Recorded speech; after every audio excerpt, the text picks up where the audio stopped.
Hello, seedlings of light. Welcome back to Black, Gray, and White. I'm Bailey. I'm Sandy. And today we're reviewing The Wild Feminine by Tami Lynn Kent.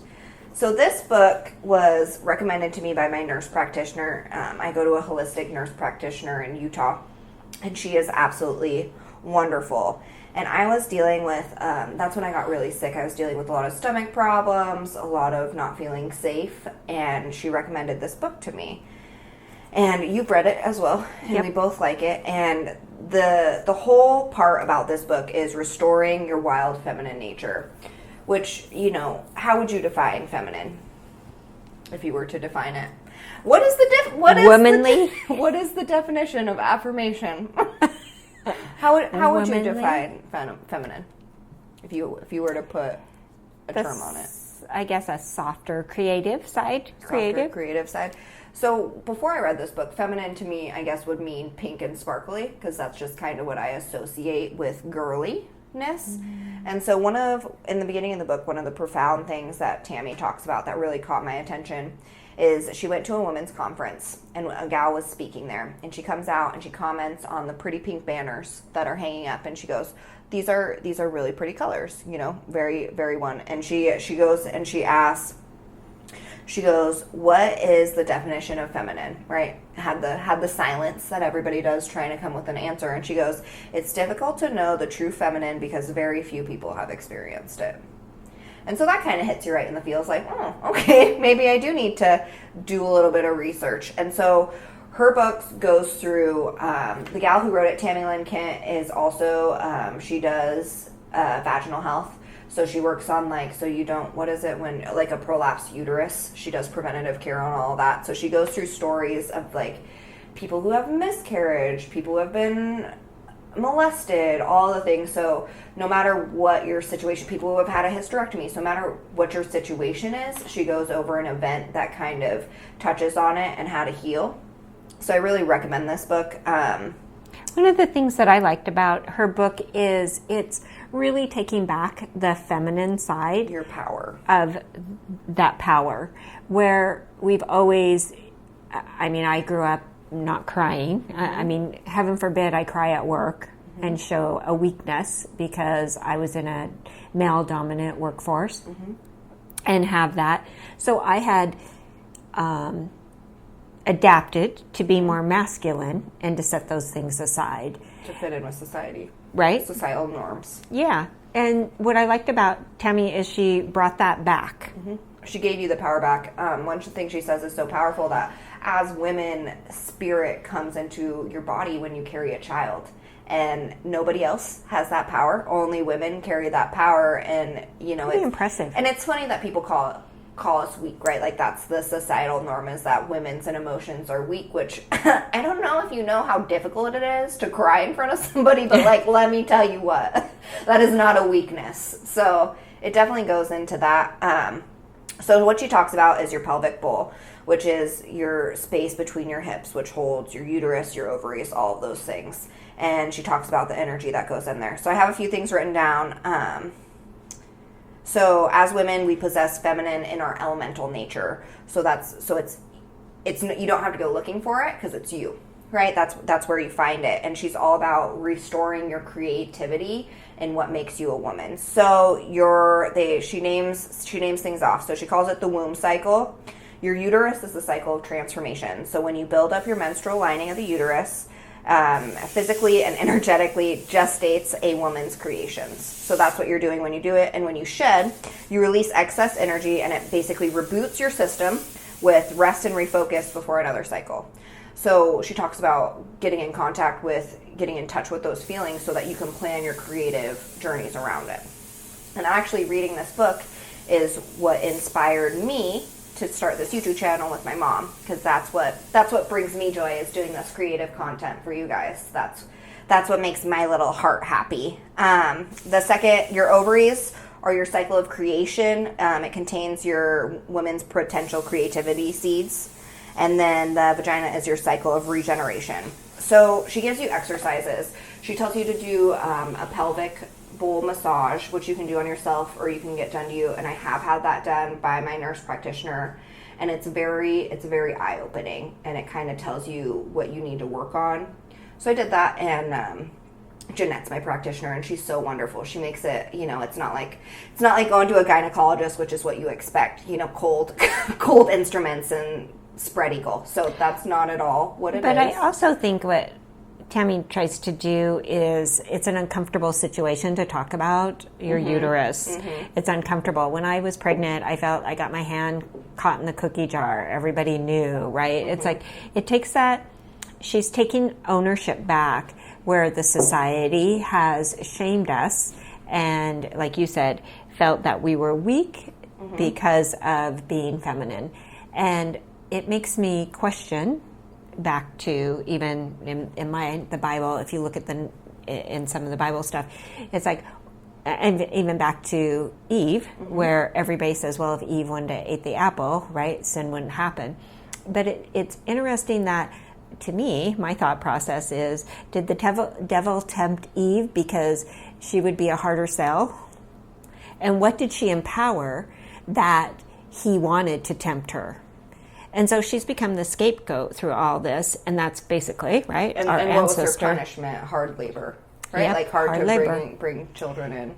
And so that shame has been passed down, and Tami Lynn Kent is healing generationally the shame. Getting rid of that shame. We don't have to have it. You don't have to carry it anymore because it doesn't need to be there. Yeah, it's very empowering. I would say that is my biggest thing that I got from her. She does empower you to be a woman, and she calls it righteous rage, which I really like. Because I run a little hot, so I always like to put a definition on that. So that's something that I really liked. So your pelvic bowl and your vagina, if you reach your fingers up, you can get to it, and it's just a little circle about this big, and you can feel the bones around. And you can do it yourself, which I tried to do it myself, and it just wasn't as powerful until I had somebody else do it, and then it kind of let me know what I was looking for. It was I wasn't quite ready to do that. And then she did it, and it's funny because you wouldn't think that was sore, but I had actual knots, and my entire and my entire backside of my pelvic bowl I couldn't feel. I had no sensation. And I remember when I meditated on my pelvic bowl, it looked like a burnt down forest of just dead and desolate is what I would use. And that's kind of how I viewed my femininity. I was embarrassed, I was ashamed, and I wasn't proud to be a woman. I was proud of my other skills. I was proud of being able to shoot the crap with the boys and be able to stand up for myself, but I wasn't proud of who I was creatively as a woman and what I brought to the table. So that really helped me. And now when I meditate on my pelvic bowl, I was able to plant a forest and really get in contact with build that fence around my pelvic bowl so I could get in contact with the backside of it and just re-sow the seeds of creativity. She walks you through how to do that, which it's very empowering. And one thing she says is she says to dress in a way that makes you feel pretty and light. And if that means pink, it means pink to you, but Yeah, if it doesn't, it doesn't. A lot of mine, I lean towards flowers and vintage, but dress to make your soul happy, I would say. Exactly. And that's where I think it comes back. I hadn't realized until I read her book that I had not been wearing dresses at work. I worked in a male-dominant world 34 years ago, and so I wore a dress, and I was harassed by being feminine and looked down on. And I would say it was a derogatory type of bullying that was acceptable. And you had to be a bee to deal with it, right? That's kind of the characteristics And it was really common to say, well, the girls in the office. They lump you together. The girls in the office. And, right? And so you didn't want to be that because that so negatively stopped your promotion. And I didn't realize how much I had phased out of that. One, I think I stopped wearing dresses and dressing that way to avoid the harassment. to make your life as easy as possible, right? It's right. I to did survive, I guess. avoidance, conflict. Yep, conflict avoidance. We've made all these changes as women to kind of just blend into the background and just survive. And reading this book, it and no more. Exactly. It reminds you that we're allowed to thrive here too, and to take back that power. I love this book by her. She also wrote another one, which is Wild Creative, which I like as well. This one just helped me the most on my personal journey. So I definitely start with this one and go to the next one. I think both are. If you're trying to really find that niche and be empowered, I really think after reading it, because I read it later in my childbearing years, if I would do it if you were younger, because it'd be really nice to have those high vibration emotions for when you start the family and bring that through. It is. So this is very preventative care. This is going to, I mean, like if you're looking at it from a health standpoint, if you have a healthy pelvic bowl, you're not going to have a prolapsed uterus.